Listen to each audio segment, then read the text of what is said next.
Dane here, Jonah Guitars, and I'm going to do some brace carving on this top.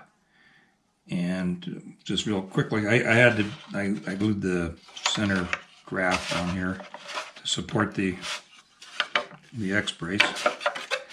So I just was going to carve it, and I saw that I hadn't done that yet. So I went ahead and put that on here. So piece of wingate. I'm going to show you a trick. If you've been trying to figure out how much overhang you're going to have on your guitar, and how to measure, how to measure where your tapers start, or if you're doing scallops, where the center to between the scallops is, or whatever. And I started out trying to figure that. I got a couple lines here.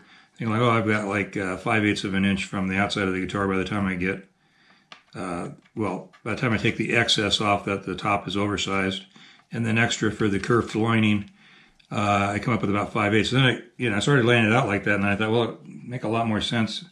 And I don't know why I didn't do this on the first two. I don't think I did either. It's just measure from your set of plans, measure from the brace, instead of this unknown number out here. So measuring from the center of the brace, or the center of this brace, to the edge of that, I got 5 7/8. So just a 5 7/8 on both of them. And so there we go. Now we know where that's at. Instead of guessing where the end of the guitar is going to end up at, or the edge of the guitar is going to end up at. So I've already gone around and done all the other ones. I moved the camera up close. A little tripod right on the table here. So hopefully you can see better. This is not a scallop brace. This is just a tapered brace. Plan isn't really showing me how much taper I get, say, from this.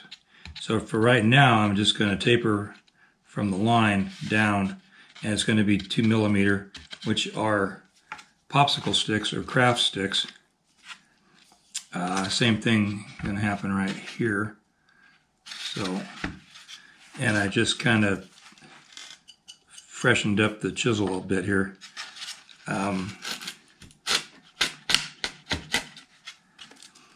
I really need to actually take it to the stone. I just put it on I have a leather belt here, old leather belt that I use to do that, and I just use some semi-chrome polish and the leather belt. I should just get a decent piece of leather and do that, but put it on a block or whatever. But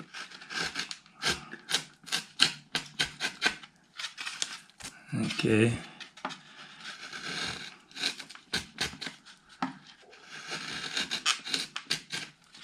It's actually just cutting fine, so.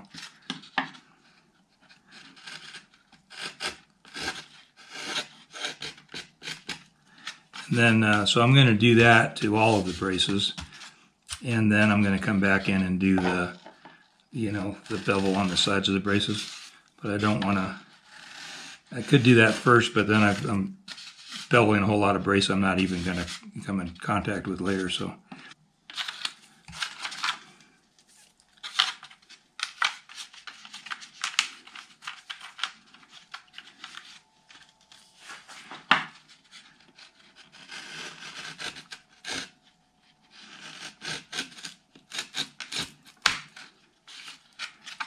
Pretty handy. Just have that there, and you just go down to the stick, and that keeps you from digging any deeper. Slices it right off, and it's 2 millimeters. It does need to come back a little bit because it has to be 2 millimeters where it goes under the curved lining. And so I'm going to go ahead and go down a little steeper right here.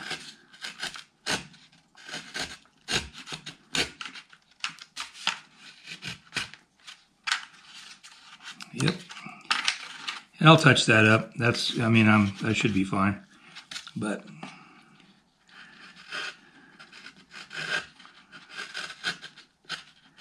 and I think what's going to happen, I'll sand that out, is I think I'm going to end up tapering these from the center down a bit. They're 9/16 finish 1/16 finished height. It's what the plan called for, but you know that's, yeah, they're at 9. That's a nominal number when you're just listening to see and feeling how your top loosens up. I should tap this, I guess, before I get too far into it. A reminder that this is a Doug fir top with really, really nice quarter sawn end on it. Yep, and the spalted maple rosette. I really like that rosette. I forget about it, and then when I come out and I actually work on this guitar, I've been working on a lot of repairs, different acoustic guitars, mandolins. I seem to have a rush on mandolins lately. Let me go ahead and do this one. I think it's enough in the camera. Move it around.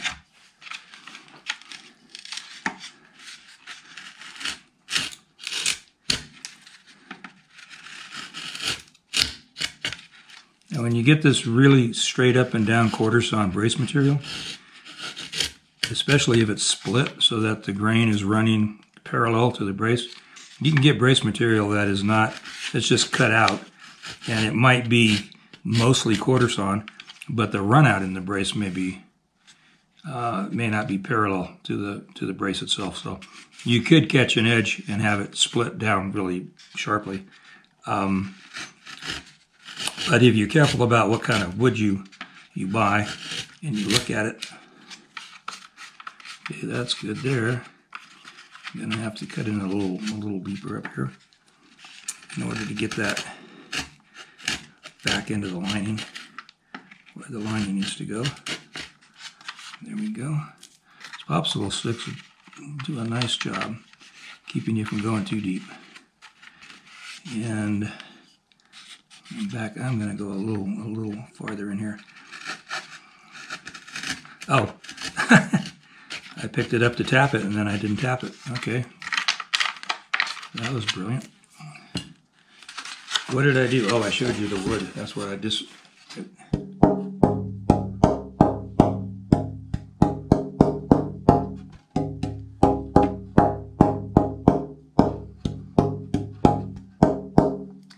I think it sounds pretty good the way it is. Interesting. Anyway, you want to hold, if you're gonna stress it, you want to make sure you're holding it against the brace, because you don't want to just take and grab the side and tweak it, because you'll just break the side. But you can feel, you know, how much flex there is in it that way. And there's not much at this point, but it'll definitely open up.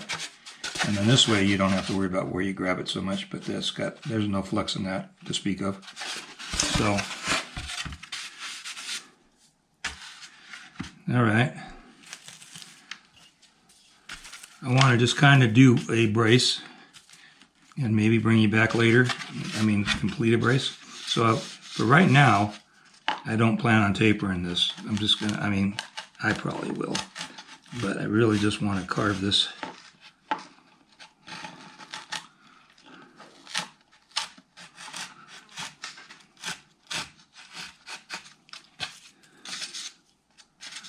All right, how far down do we go? Go a little bit more on an angle there.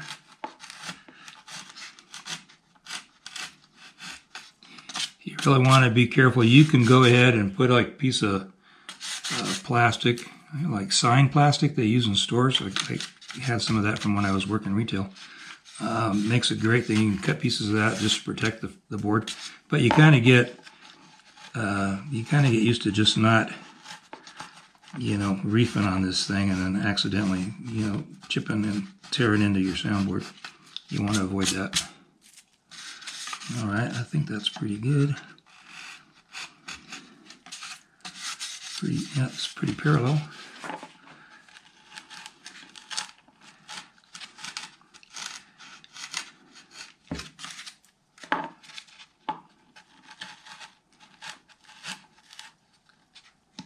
Let's not go too deep right there yet.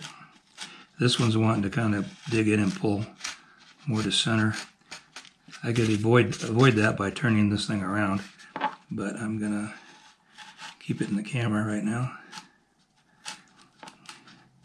So I'm going a little sharper down the side so they match.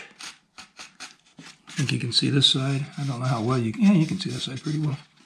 So I'm dropping this side to about the same depth.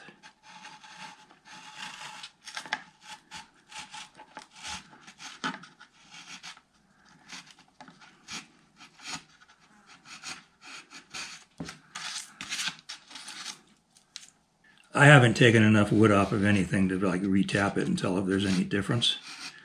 So I'm not going to, but this is what I'm going to do. I'm just going to carry on with like what I'm doing here. And this is very, very sharp.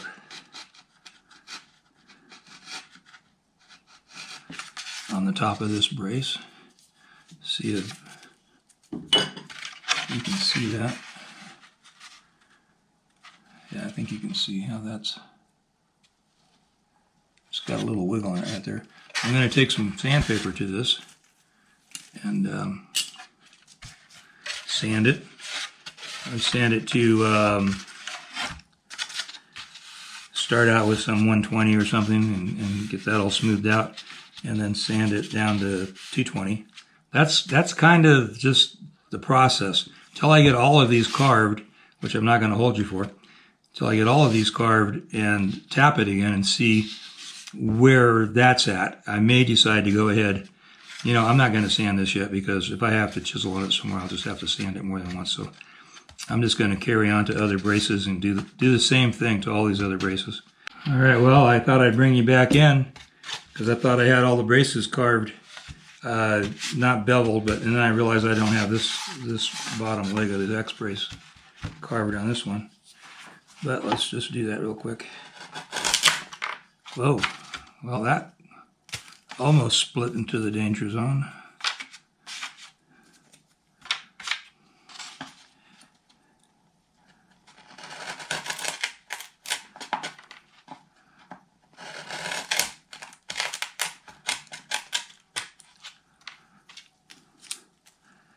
Looking at my other leg here just to kind of get an idea of what I did.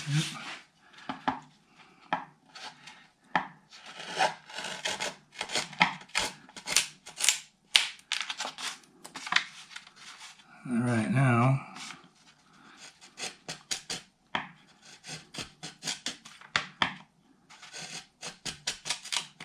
going in at a shallower angle here, since this is the only brace I had that has wanted to pop off like that. And let's see here.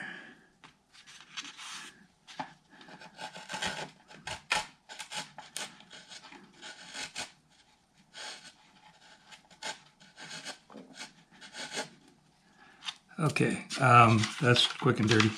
So I just tapping, and I don't really hear much difference from the first tap to this tap.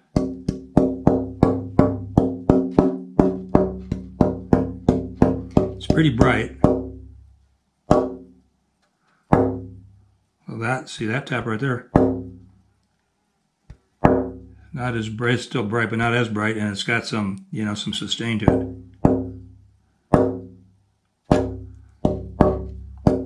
Anywho, all right, so I'm going to carry on with just tapering these braces, and you can see I drew center lines on these. I didn't do it on these, but anyway. Just want to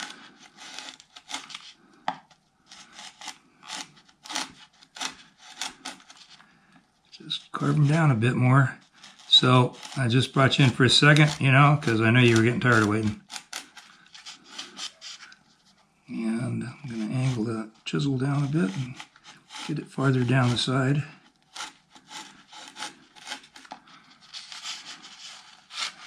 I'm not sure you can see that well.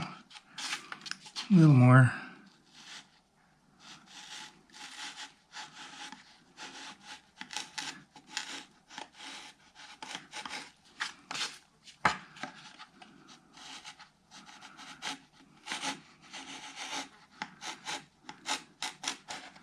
I'm not sure how much I'm going to get from beveling these things down. I mean, how much looser it's going to get. I did flex it, and it didn't really flex much different than it did with full size braces before all the tapering. But getting this bevel in on all of them, I'll bring you back in after that and we'll check it again. See what it sounds like.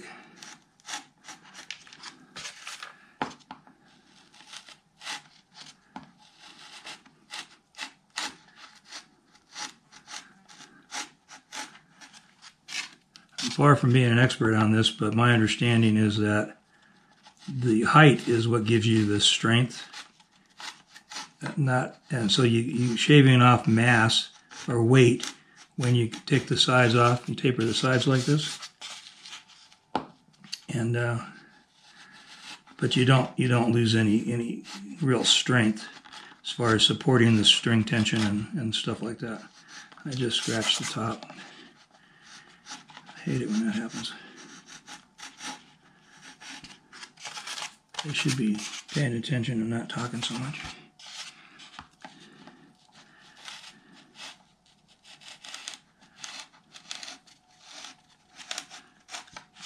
All right. Yeah, I'm gonna cut you loose again. I'm going ahead and do all these tapering, and then I'll bring you back in for another tap. Okay, I'm gonna say we're about halfway there. Not sure how obvious it might be.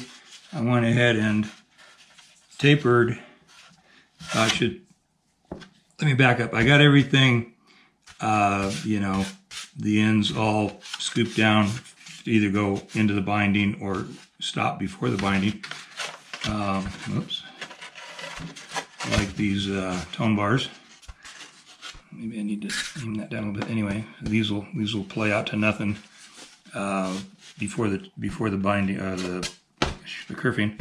These will carve down to nothing, as well as the other ones, the finger braces. Everything else is at 2 millimeters right now. All the X braces. Anyway, maybe I should have panned out a little bit so you can see better, but it's better for when I'm down here to have it zoomed in.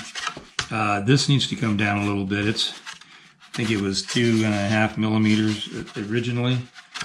Just a piece of, this isn't it, but it's a piece of binding that I just trimmed the end of it off of.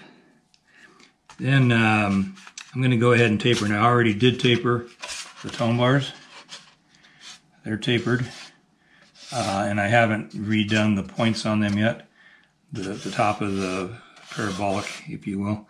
I'm going to go ahead and taper the X braces down, and taper the finger braces down, and I may even taper this. Well, the transverse doesn't really need to move. I mean, it's supposed to be solid. I might bring the roll, the little cutoff a little farther in, roll it over into the top of the brace, leave the scoop as it. Yeah, the scoop probably needs to back up a little bit here, just to give me the room I need to get under the kerfing. Yeah, so that's what I'm going to do. Is let me tap it. It's gotten a little bit better, I think. It's getting a little lower than the original, and maybe a little more decay or sustain. Anyway, it's a long ways off. Let me grab my calipers.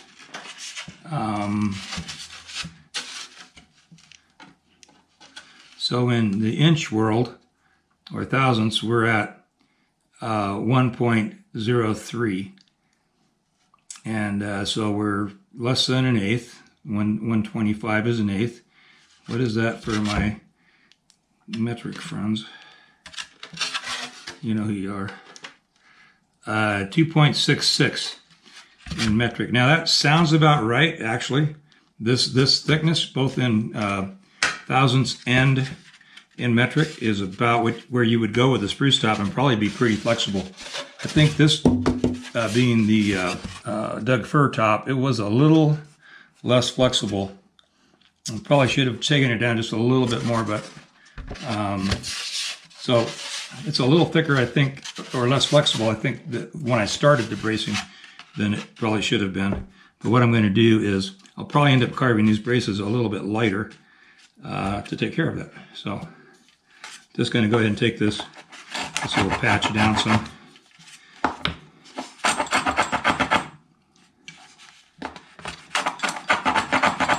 Well, I'll see if I'm taking that patch down. I got to adjust my plane a little bit. There we go. I needed to open that thread up a bit, I think. Turn it around. Now I got too much blade.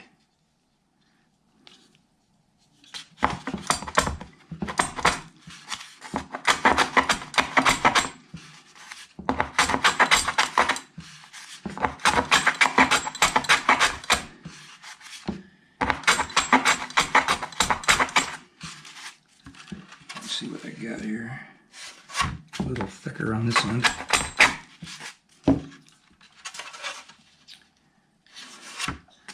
Yeah, that's getting pretty close.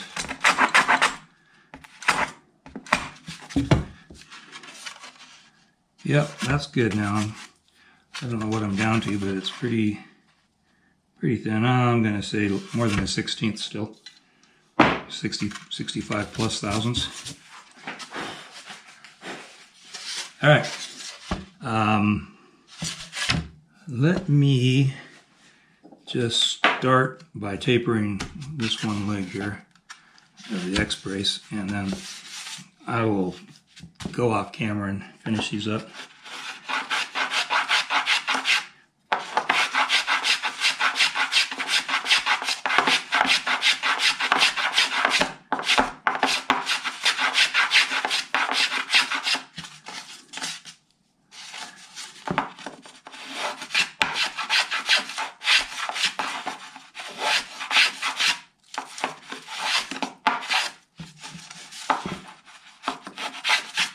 Alright, so basically all I did was go from as close as I could get to the center here, and just went a straight line right down to where I started dishing down for that end carve. I'm going to go ahead and do all of those, and then I'll come back in with my chisel and resharpen that point like the other braces are. They have more of a point on top. So anyway, I'll cut you loose for now. These upper parts of the X brace are they're too short to get any good action on with this little plane here, so I'm just going to go back to the chisel.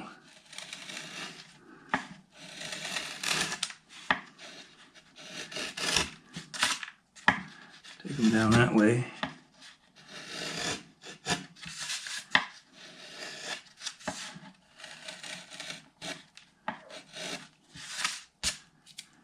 I don't know if you can see it, and I'm kind of looking at how this wedges out from where I had the prow on the top of this brace as to how straight the line is, and it looks pretty straight like that. So it'll all come out in the final sanding.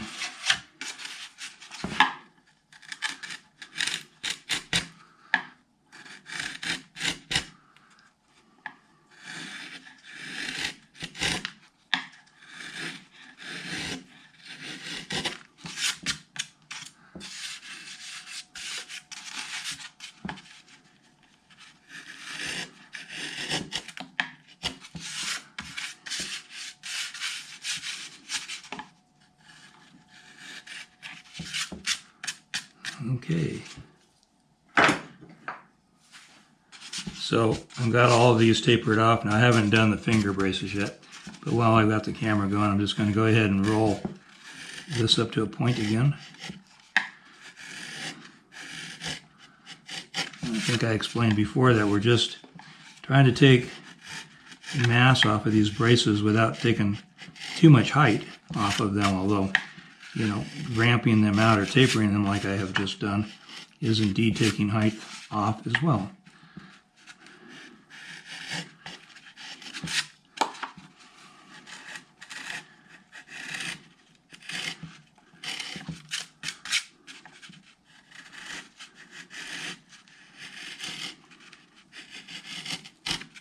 After I get all these tapered and reshaped, I think we'll hear some significant difference.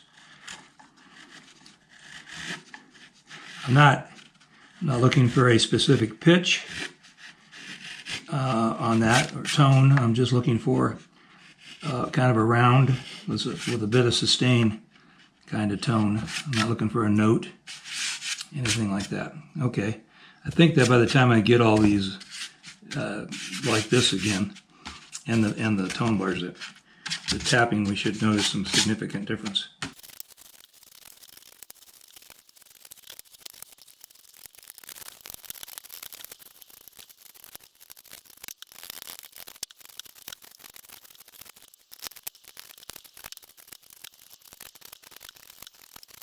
All right, so I just gave you a little fast forward on some of these braces just to see what I was doing on the finger braces.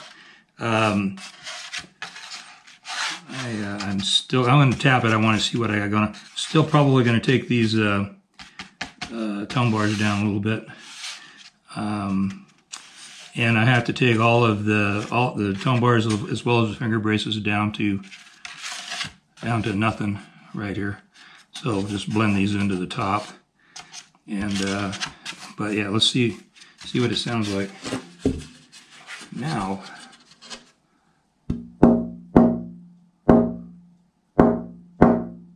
So it definitely sounds a little lower to me still, which is good. And I've got some more sustain going on. So we're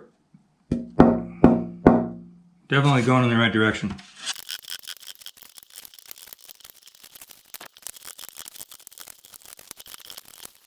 I double checked my distance from my X brace to where the scoop started, and I moved the scoops back on all four corners of the X brace and also on the tone bars, and that made a big difference. So at this point I'm going to sand it out. I will go ahead and tap this. So I've been tapping on the bridge plate basically, which you can't see at all now.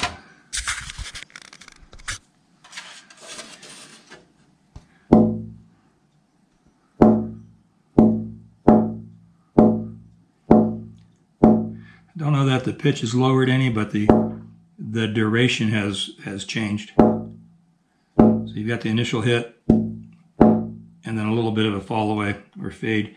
And the other thing is I've noticed as I'm hitting it and then I come back to hit it again, it's still vibrating. So it vibrates for quite a while.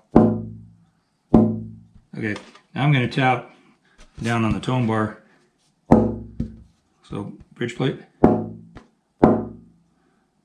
Tone bar,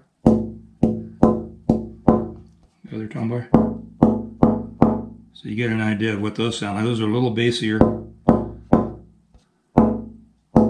a little more duration, even up on the upper parts of the X brace. We're getting that, and then the lower parts of the X brace. Having trouble keeping this from spinning into my finger and muting it.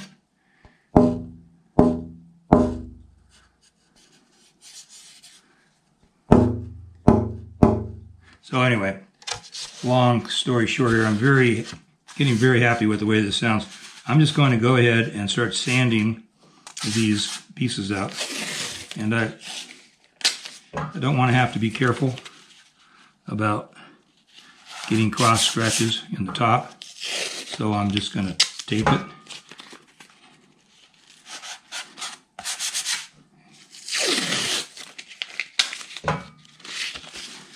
I know some people kind of go on about how expensive tape is. It's, you know what, it's a very, very cheap tool in my opinion.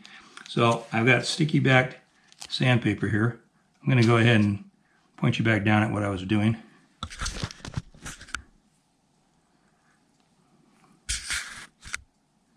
Okay, so I taped next to that. I've got sticky backed sandpaper. You can see it's stuck to my finger. So all I'm going to do basically is I'm going to fold it and then stick my fingers on either side and sand. This thing could actually be just a little smaller, so I'm not dragging even on the tape. Let's just cut some of that off. And this is 120 because I don't like the sand, so there's no point in making it last any longer. So what I'm going to do is just going to knock down all the rough edges and the tool marks and things like that. Oh, the other thing that made a big difference was taking these out to nothing down here, but then lengthening this thin spot of the brace.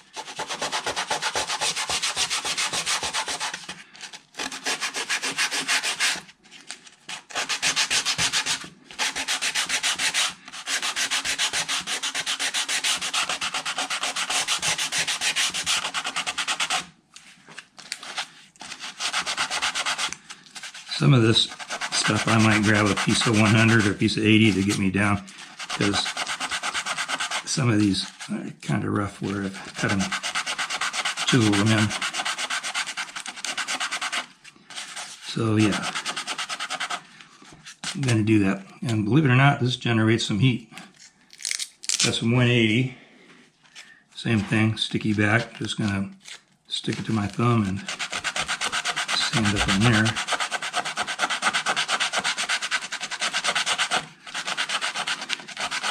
Sand the corners.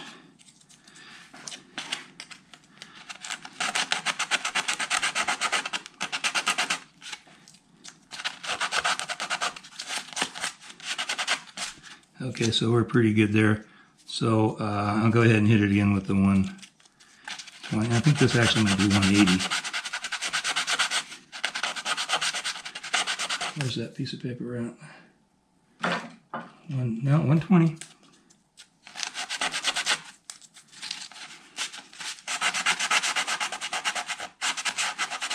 Okay, then I'm going on to a 220, and I'm doing that all because I have it taped. I don't want to have to come back and retape it to do that. So I'm just taping one brace at a time and then going through all 3 grits.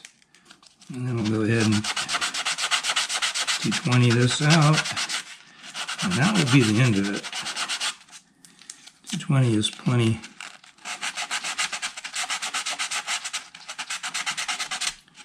All right, I'll go ahead and do this area.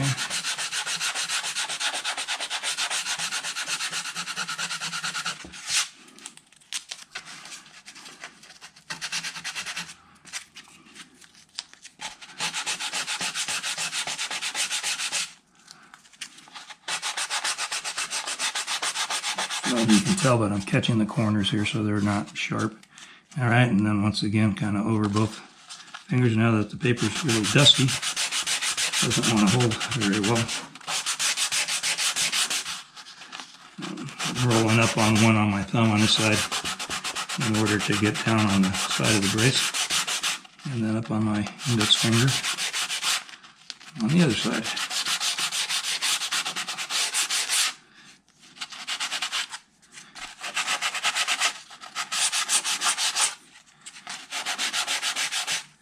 And that is taking,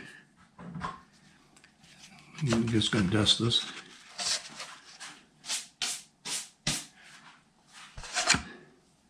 That is taking material off, so it might change the sound a little bit. Hopefully more so. Got this piece of 80 back in my fingers. You can see here where you can see the end of the brace where it's still got a little bit of brace wood end glue. So I'm just going to try to sand that down to just the fur there, which I did. 120. Oops, 120. No, I guess that was 220.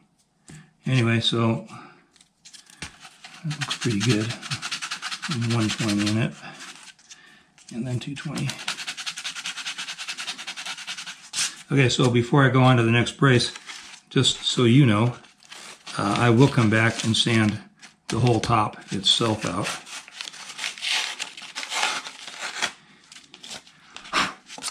Okay, I'm going to flip this around so I have another fresh edge.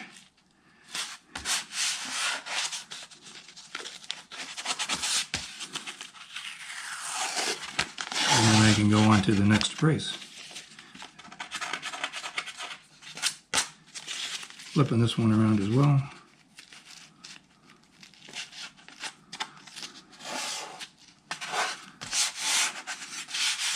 All right, and then the next time I'll just throw those away and start with a new paper. I think you can see how nice that looks right up close. Very clean. I don't know if it's focused or not. Anyway, all the way down to where it just blends out to nothing there. So that's what I'm going to do to all of these braces, and I'm going to turn you off and turn the radio on because this is going to take a while. All right, let's kind of finish this up.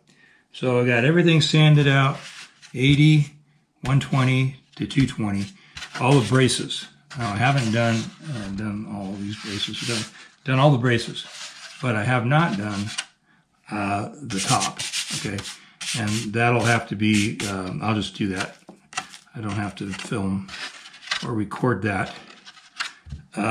It's my fingers are sore from all this little, grabbing everywhere. Anyway, let's see what it sounds like. Oh, I am going to mention too. I also thinned out the bridge plate or patch by probably about 25 thousandths.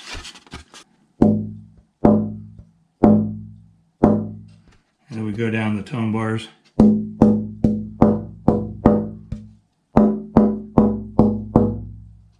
And the X brace. Well,